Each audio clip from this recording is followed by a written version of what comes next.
When installing heat cable, you're going to be running into the power question, electrical. How are you going to be powering your heat cable up?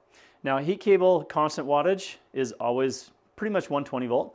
Self-regulating, you may be 120 volt or 240 volt, but you need to understand the electrical side of everything before getting the heat cable and before hooking everything up. One of the first things you're going to do is look at your electrical panel.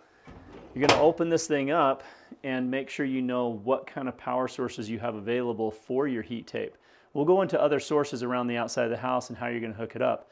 But some of the things you're going to want to recognize and pay attention to is 240 volt breakers versus 120 volt breakers, and understanding where you can place some of these breakers in the panel.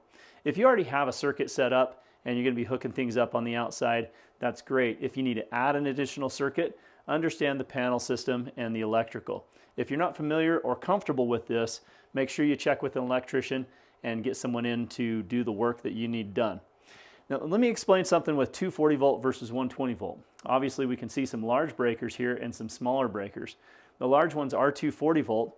A misconception that a lot of people have out there is 240 volt is better or stronger or more powerful. It's not necessarily the case.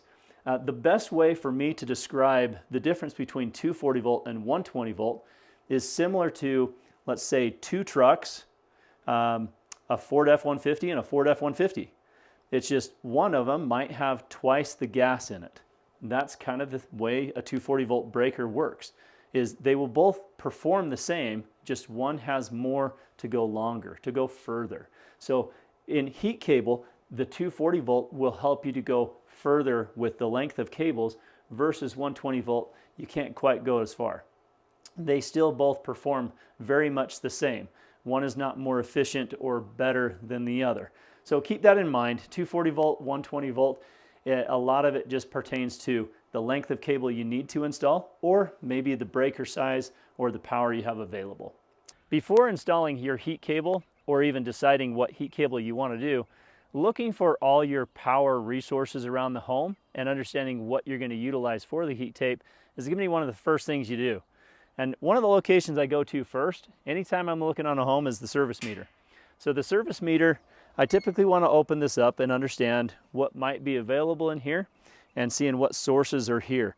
Oftentimes you'll see spots that look available, but if you open this up, there are no terminals in there to tap into.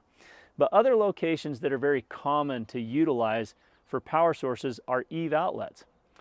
Sometimes a Christmas light circuit, you could possibly plug something into that.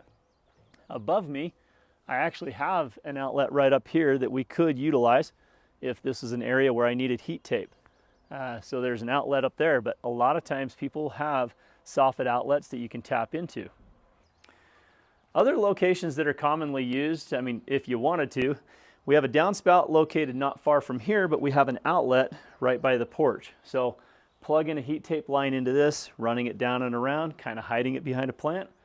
Very doable, but I always note these because it is a source of power.